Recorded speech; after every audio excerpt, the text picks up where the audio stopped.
எல்லாருக்கும் வணக்கம். எல்லாரும் எப்படி இருக்கீங்க? வணக்கம்.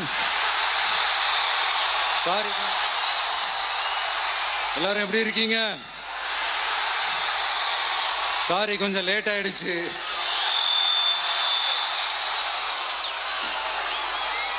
திருச்சியில் காலையில் பேசினப்போ அங்கே ஒரு மைக் ப்ராப்ளம் இருந்தது. அதனால அங்கே பேசினதில் ஒரு சில விஷயங்களை இங்கே நான் திரும்ப ரிப்பீட் பண்ணுறேன்.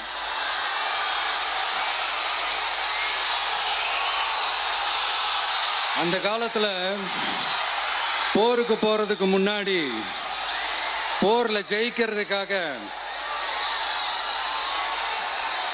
குலதெய்வம் கோயிலுக்கு போய் சாமியை கும்பிட்டு தான் போருக்கு போவாங்களாம். அந்த மாதிரி அடுத்த வருஷம் நடக்க போகிற ஜனநாயக போருக்கு தயாராகிறதுக்கு முன்னாடி நம்ம மக்களை அதாங்க உங்க எல்லாரையும் பார்த்துட்டு போலான்னு வந்திருக்கிறேன்.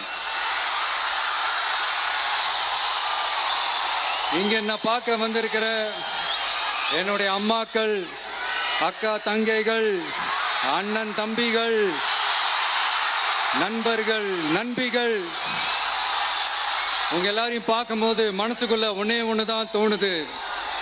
உங்களோட இந்த அன்புக்காக எவ்வளவு பெரிய உயரத்தையும், எவ்வளவு பெரிய வருமானத்தையும், எவ்வளவு பெரிய வசதியையும் தூக்கி எறிஞ்சிட்டு வரலாங்க. உங்களோட இந்த அன்பை விட, இந்த பாசத்தை விட, உங்களை விட எனக்கு இந்த உலகத்துல வேற எதுவுமே பெருசா தெரியல. ஒரு சாதாரணமா இருந்த ஒரு விஜய இந்த உயரத்துல தூக்கி வச்சு கொண்டாடிக்கிட்டு இருக்கிறீங்க. உங்க வீட்டுல ஒருத்தனாவே ஆக்கிட்டீங்க, உங்க சொந்தக்காரனாவே ஆக்கிட்டீங்க.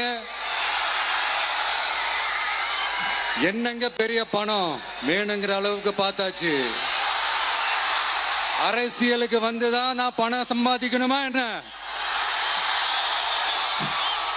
அதுக்கு கொஞ்சம் கூட அவசியமே இல்லை. எனக்கு எல்லாத்தையும் எல்லாமும் கொடுத்த உங்களுக்காக உழைக்கிறத தவிர எனக்கு வேற எந்த எண்ணமும் எந்த வேலையும் இல்லை. விஜய், விஜய் அண்ணா, விஜய் தம்பி, விஜய் தம்பி, நம்ம விஜய், நம்ம விஜய்ன்னு என்னடா இந்த விஜய் தனியாளா இருப்பான்னு பார்த்தா எப்ப பாரு மக்கள் கடலோட மக்கள் கடலாவே இருக்கிறானேன்ட்டு இந்த எதிரிகளுக்கெல்லாம் தெரிஞ்சவன நம்மளை பத்தி கண்ணாபின்னான்னு பேச ஆரம்பிச்சிருக்கிறாங்க. அதாவது நான் மரியாதையா பேசினா கூட அதை தவறா எடுத்துக்கிறாங்கன்னா பாத்துக்கங்களேன். அதனால யார் என்ன சொன்னாலும் அறிஞர் அண்ணா அவர்கள் சொன்ன அந்த பஞ்சு தான், வாழ்க வசவாளர்கள் அப்படின்னு சொல்லிட்டு போயிட்டே இருக்க வேண்டியதுதான். நான் மதுரை மாநாட்டில் உங்க எல்லாரையும் நேர்ல சந்திக்க வரேன்னு சொல்லியிருந்தேன். அப்படி இன்னைக்கு உங்களுக்காக நம்மளை மேலையும் கீழையும் ரொம்ப மோசமா ஆண்டுகிட்டு இருக்கிற பாசிச பாஜக அரசையும்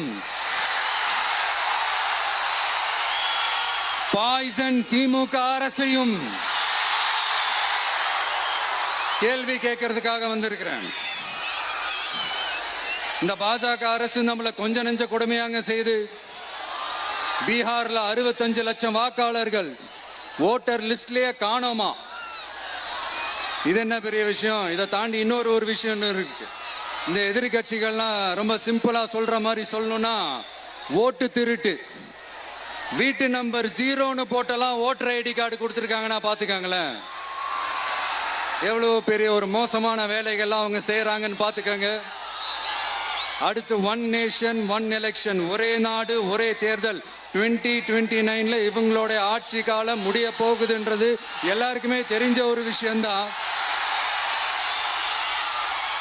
அதனால இந்த மாநில அரசுகள் எல்லாத்தையும் கலைச்சிட்டு எல்லாருக்கும் ஒட்டு மொத்தமா ஒரே நேரத்தில் தேர்தல் வைக்கிற ஒரு ஐடியா. அப்பதானே ஒரே நேரத்தில் இந்த தில்லு முள்ளு வேலைகள்லாம் ஈஸியா செய்ய முடியும். இதுக்கு பேர் என்னங்க? ஜனநாயக படுகொலை தானே. அடுத்து டீலிமிட்டேஷன். பார்லிமெண்ட் தொகுதிகள் மறுசீராய்வு. நம்ம சவுத் இந்தியாவை விட நார்த் இந்தியாவுக்கு அதிகமான பார்லிமெண்ட் தொகுதிகள் கிடைக்கிற மாதிரி ஒரு மோசடி வேலையை ஒன்று செஞ்சுக்கிட்டு இருக்கிறாங்க. இதைத்தான் டிவிக்கே முதலையே எதிர்த்தோம், இப்பவும் எதிர்க்கிறோம், இனிமேலும் எதிர்ப்போம். அதனால் இந்த SIR, one nation one election, delimitation இதெல்லாம் எதிர்கட்சிகளை அழிக்கிறதுக்காக ரொம்ப ரொம்ப முக்கியமா நம்ம சவுத் இந்தியாவோட அந்த பவரை குறைக்கிறதுக்காக செய்யப்படுற ஒரு மோசடி வேலைகள்.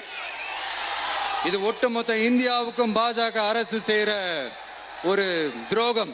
சரி, பாஜக அரசு தான் நமக்கு துரோகம் செய்யறாங்கன்னு பார்த்தா இங்க திமுக அரசு நம்மளை நம்ப வச்சு ஏமாத்திக்கிட்டு இருக்கிறாங்க.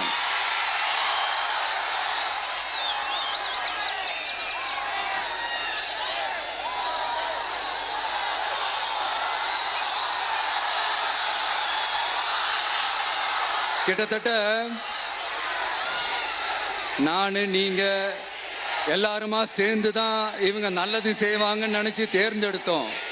ஆனா நீங்க பாத்தீங்கன்னா, thank you, I love you, thank you thank you thank you.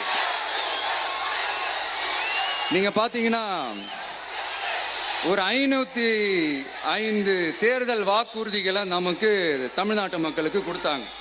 அதுல எத்தனை வாக்குறுதிகளை இந்த திமுக கவர்மெண்ட் நிறைவேற்றிருக்கு? முக்காவாசி வாக்குறுதிகளை கூட நிறைவேற்றாம எல்லாத்தையும் நிறைவேற்றிட்டோம் இப்படி கொஞ்சம் கூட மனசாட்சியே இல்லாம இப்படி கதை விடுறீங்களே மை டியர். வேணாம் வேணாம் வேணாம் வேணாம். உங்களுக்கு தான் ஆசையா பாசமா கூப்பிட்டா பிடிக்க மாட்டேங்குது. இப்படி கதை விடுறீங்களே மை டியர் சிஎம் சார்.